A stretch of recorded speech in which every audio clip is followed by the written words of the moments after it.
Thank you very much.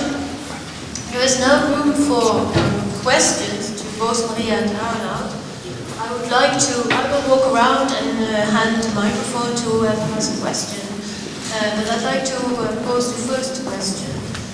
You mentioned that the project started from concern about the situation in the Netherlands and using images from the Netherlands, but the idea is that it's not about the Netherlands, it could be anywhere in the West.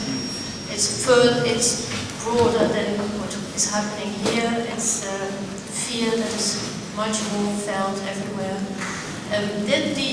My question is, did the international press or the international visitors to the pavilion, did they catch on to this? Did they understand it was about them as well? I think I can answer this better than Maria probably. I think it's because of the other.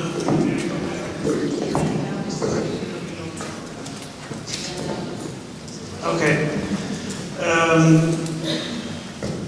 It was when I was invited by Maria, and we were talking about the National Pavilion. It was from the most early beginning for me important to not represent the exact Dutch situation, because in my opinion it is something from the beginning. It is a broader thing that is happening in the West, and I didn't want to even think about presenting Holland as some kind of black sheep of Europe, which I don't think is the case in that sense.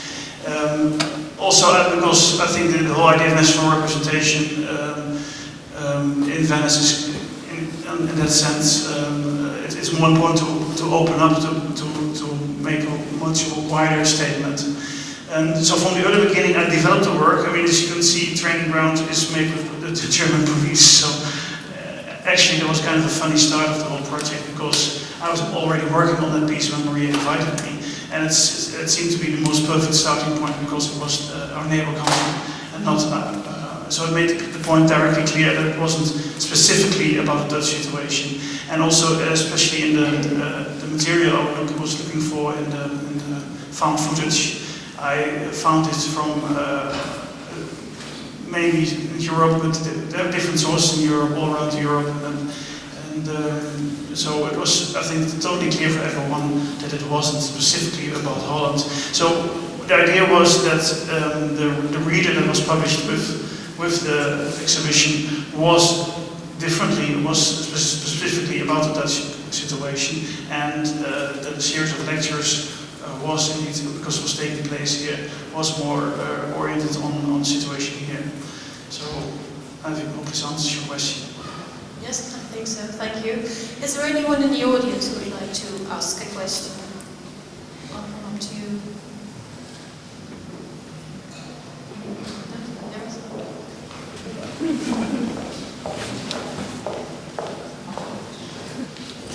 As you finished with discussing criticality, there's a risk of being a bit too critical perhaps, but isn't using the image of children as a potential liberation from the constraints and the confinements of adult society a bit cliche and not very critical? And the same goes, I mean, for the depiction of the state as the bogeyman. I mean, it's fair to criticize it, but it's not new. It's very cliche in a way. Okay, that's a critical question. Yeah, I would say I think one of the difficulties of this presentation here that it puts all the work in a kind of a straightforward narrative. The exhibition itself is like a fabric of different events, and so that's it. And for instance, with the children here, it's kind of one moment that it's set in a totally different moment. So I think in the works, these are moments that appear and disappear in also very contradicting moments. That I would say about convergencies. What happens in convergencies, which I couldn't show here, is that I think what happens in the end is not a boogeyman of the police, of the state, but what happens at a certain point is that the uniformed people and the ununiformed people get the same kind of uncertainty and become kind of mirrored. So it is at some point hard to point at who actually has the power, who is in power of what he's doing and thinking, and it becomes more kind of a permanent state, which doesn't create this dichotomy you suggest, so this polarity so strongly. I think that was really my intention, to kind of get away of these polarities. That's also why in training ground these things start to mirror each other and change into each other and change back. So the more time you spend in the pavilion, I think the more these polarities disappear. I mean, with the children, there's this specific liberating moment in the end when they kind of make fun of the whole thing, but in the whole other 25 minutes they're very much part of it, so it's only something that appears and disappears again. It's also the fact that the children, as other moments, are actually very precisely mimicking the adults, are doing exactly the same thing, which is very disturbing. So it's a mixture of disturbing and what are cliche moments that appear and disappear. But it's not in this clear narration that you suggest what will be the outcome of a very cliche outcome. I totally agree with that. Maybe Maria has something to add. Yeah, I just thought a very brief reaction to this notion of newness. If you think we were not new enough, we succeeded, because that's the first and utmost demand of current capitalism, to bring things new. And I believe in exactly the opposite, and that's continuity. It's never enough to repeat certain things that need to be said about the condition. And I recently read one very important essay for me by Simon Shag about what art institutions should be doing, and the suggestion is curate exhibitions that last 10 years, because if you every month change something, you just perpetuate the logic of capitalism you actually claim to be protesting against. And I think this notion of continuity and the oldness is something that I can only read as an utmost compliment, and especially if I talk about criticality.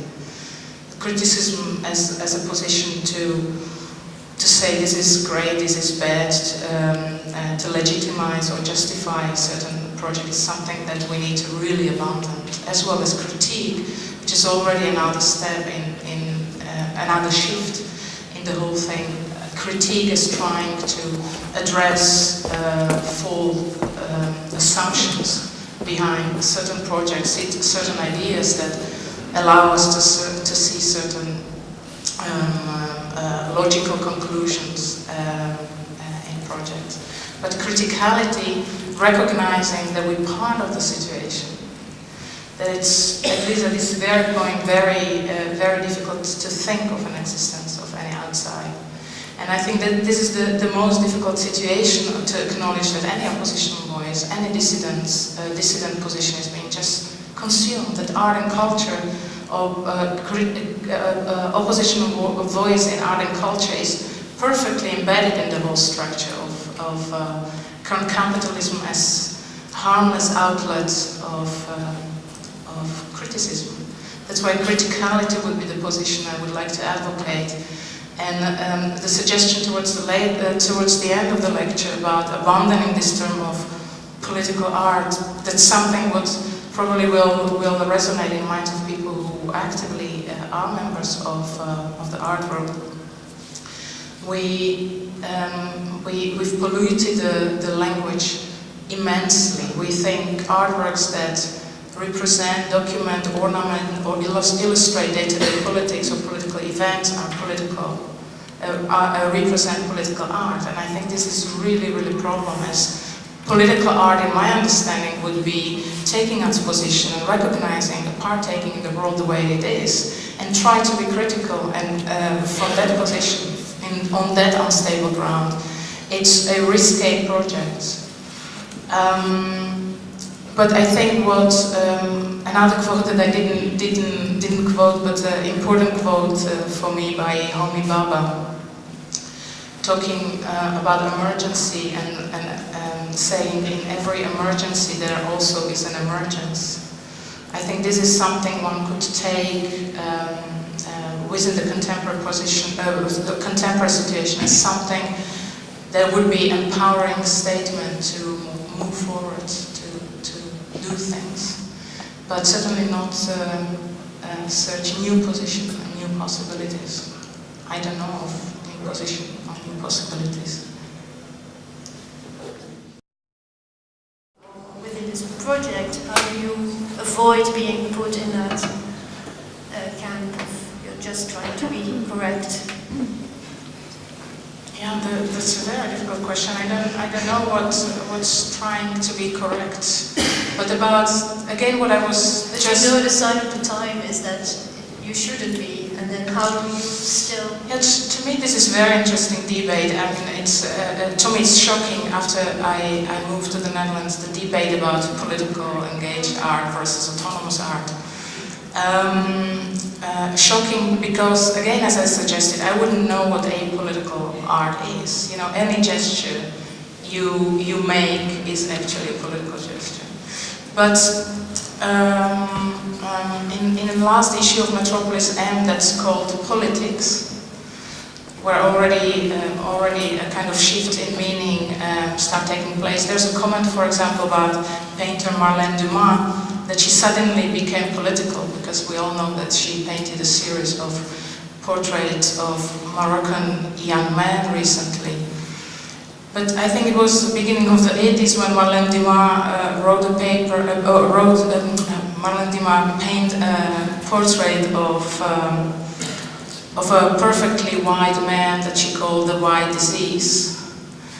Now, to me, this is far more political gesture than any portrait of young Moroccan men in our time. So I do think that the art world realized there is a fashion wave of dealing with politics, and this is the discussion we're engaging ourselves. But again, I do not know what apolitical or unengaged art is, because art can only, in my view, be read in the context in which it is produced. Rosie? Yeah. Next question from the audience. Thank you. I have a simple question and a simpler one, so a simpler sub-question to a simple question. The simple question is on the issue of identity and whether you could sum up in 100 words, as we do in the university, what your point about identity, about being subjects of structures of fear and fear of others, to what an extent identity is a reaction to others, not always a positive one. And I think that is a question that resonates particularly in our country, in the Netherlands. And if we think of the controversy, no longer than last week, 10 days ago, about that report on identification with Netherlands, and our crown princes sort of throwaway sentence that a fully completed Dutch identity cannot possibly exist. And knowing that 75% of the people in this country, the reaction of horror and fear and disagreement and irritation with that statement. So would you say that identity is per definition a sort of a reaction to otherness which is not necessarily positive? And could you comment on that? And the simpler part of the question is, was any of this picked up in the press reviews that you got? What comments did you get, both in this country and in Europe, about the threefold project of the Biennale? Thank you. Now, to a simple question first, about the notion of de Nederlander die niet bestaat.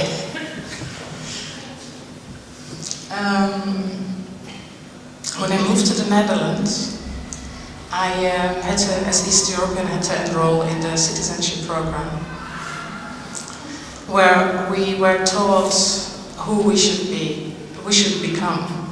And that whole course consisted of sitting in a circle with people, holding hands and singing 15 million mensen. Now, is this a 100-word answer to your question? This project is to great extent, of course, informed by my experience of becoming a citizen of the Netherlands, which I never managed, I have to confess. I still have a Slovak passport. We had immense critical appraisal internationally, mainly addressing the fact that this is finally a project that addresses the issue that's at stake in a way that Yeah, it's very difficult. We had hundreds of reviews. Is this possible to summarize in one way or another? But I think the best and the most in-depth reception of the work came from Germany.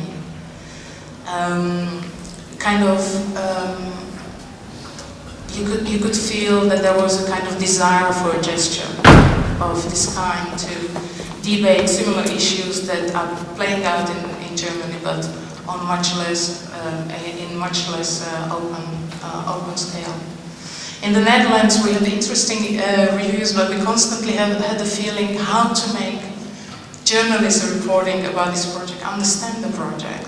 Because it was all about police, and they were doing this and they were doing that. But the work was designed in such a way that it could be read on a number of levels. You could enter the pavilion. There are even studies that one has 3 seconds in Venice to look at an artwork. So we tried to calculate if you'd really dedicate 3 seconds, how do you read the work? And what happens to you? You enter a detention center. But there were people, and it was reportedly written about it, even a review dedicated to the work at Washington Post, that was about this idea of time spent. It starts with something like, if the quality of an artwork could be measured by the time spent in the pavilion, this certainly was the best work, because there were people coming back, repeatedly spending hours and hours, because the work is extraordinarily complex. And I ran the risk of describing a narrative, so that I squeeze a brief description in 45 minutes lecture. But this is something that was not actually doing service to the work, because the work is fighting the notion of narrative. It's about enormous traagheid, what would be the English word?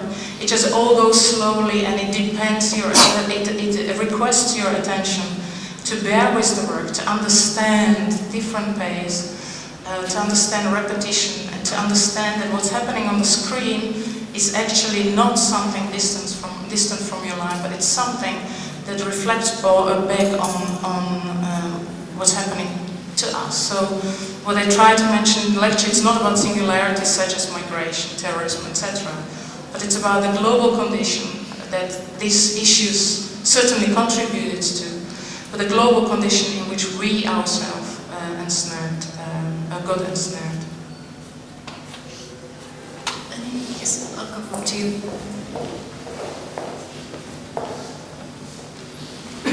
I'd like to know when did you start the work and how did it develop? Can you tell us something about the whole process? Question for Aernout Mik. As I mentioned before, the whole project started, in fact, with the work I was actually already working on before I was invited for Venice. That was the work training ground. And this kind of came very well together with the invitation, because it was dealing with issues that Maria wanted to address in the pavilion. And so I took this as a starting point, and this work I was already editing this work, and I thought I want to extend issues that are, or feelings or sensations that are in this work, or issues that are being addressed in this work, extended in the pavilion into other works, and also into the space of the pavilion, because it's not, as you maybe have seen in the beginning, a bit of the pictures, that it's not just 3 films. It's a spatial situation in which envelops you, and where in fact there are 3 focus moments of the 3 separate works, but they also mix together all the time, because the space is not completely dark. There's light.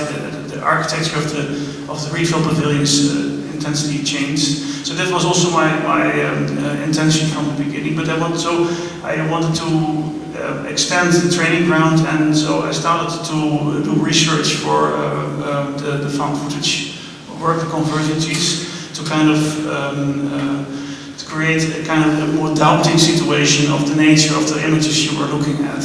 And at the same time, I started to develop the mock-up. So and when I was doing the research, affected all this. So let's say some of the images I used in training ground reappeared. I was looking for similar things in in the convergencies in the documentary work, and things that I got across in the documentary material reappeared in the last work, the mock-up, so that they were really creating together one kind of landscape, so that were all these kind of strange crossover moments, so that you would get into this state of uncertainty of how to judge what you're actually seeing, and what is a real situation, what is an imitation, and what is an imitation of an imitation, and so that, and I think this is a very central thing for me, this kind of physical uncertainty, which at a certain point comes to your own body also, and which is also, I think, what is we can see very well, for instance, in Training Ground, this sensation of being touched all the time by other people, and this kind of physical disbalance was kind of, I mean, it's also, I think, going back to the whole thing of identity. It wasn't so much for me at the end about the terrible situation of illegal immigration, but about the feeling of physical discomfort, which I think is somehow, in my opinion, a kind of current sensation that people have, and I think the whole discussion of identity comes from these kind of sensations as well. Another question from the audience.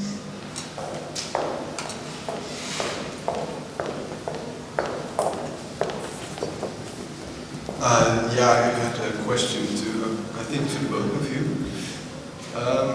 You were talking about the complexity of the work and not able to tell us in short what it's about. This I understand. But why did you choose to show the work, or parts of the work, I mean, like this in this presentation? Because it's actually a spatial work. Yeah. Well, I mean, I think it's still better than only talking about it. It's so, as simple as that. Because I think the work is a very physical thing. It's a very physical sensation, and it is also intentionally like that. So I completely agree that it misses all the things that are present in the pavilion and that make the work together. But I was kind of hoping that hearing a story parallel, I mean a lecture parallel to the seeing of the images would create kind of a similar situation of similarities, correspondences between the text and the image, and differences at the same time, so that you have parallel tracks. And I think this whole idea of parallel things happening at the same time, that is something that I always try to kind of formulate in my work, because I think we kind of deal with, we're always in different worlds at the same time anyway. So maybe Maria has something to add to this. No, I don't.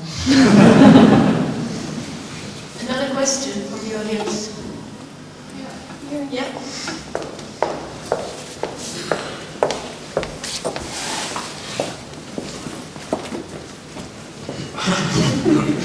It's just another technical question, I suppose. I was just kind of interested in how you kind of manage the shoot of actually the making of the work. How you said, it's kind of explained that you kind of give the actors very kind of vague instructions of kind of the groups that they're supposed to be in, the kind of roles that it's kind of supposed to play. But I was just wondering how you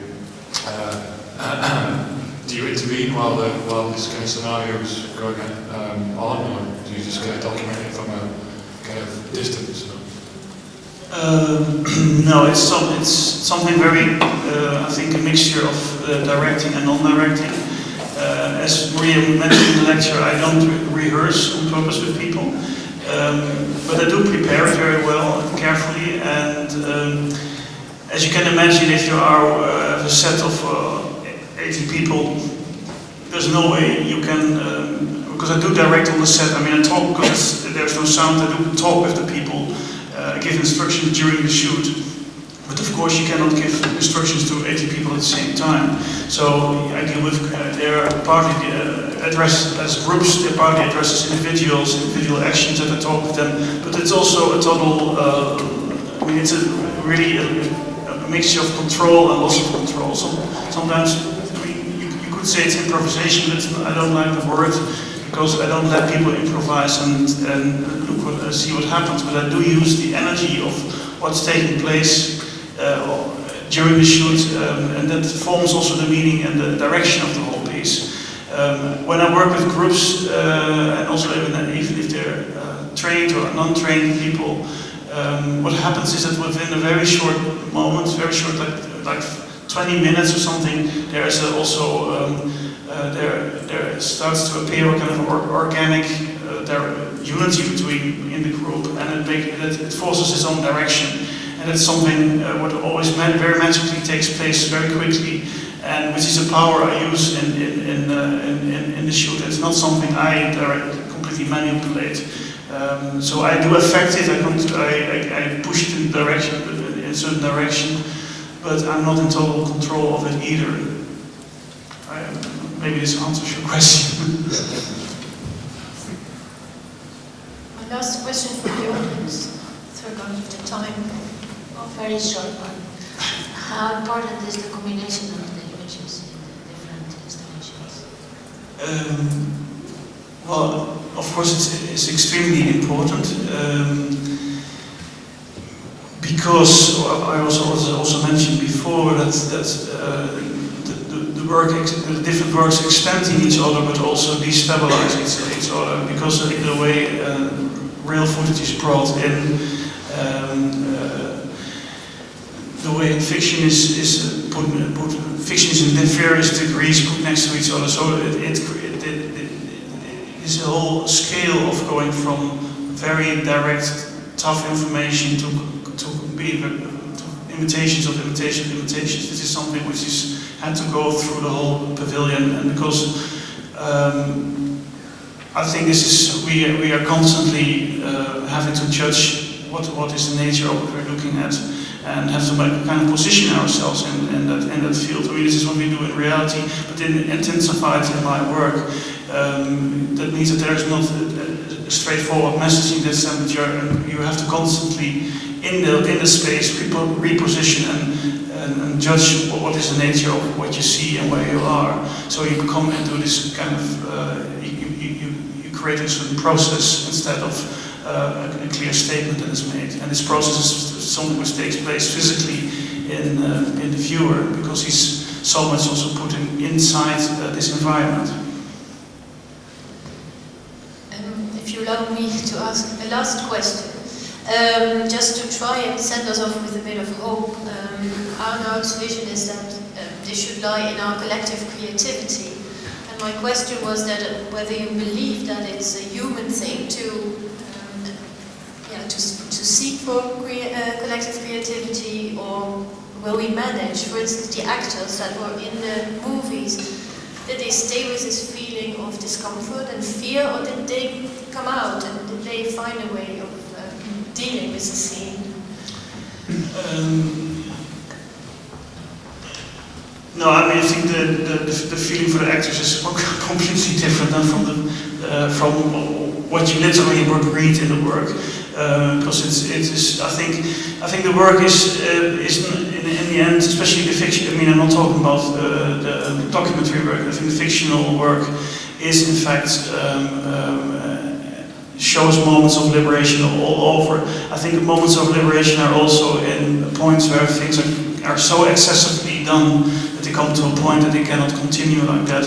Also, that is already a point of liberation. I don't show where I think it all has to go to. I don't show a solution. I do show points of reversal, of change, only on the early beginning, and that can be an excess of the same. It can be go in the opposite direction. But all these kind of transformative moments that are only in the early beginning, they are the work is full of that. And this is not an idea of hope of what a priest or a politician you would give, but it's a sensation. It's just a physical sensation which could change discomfort in action.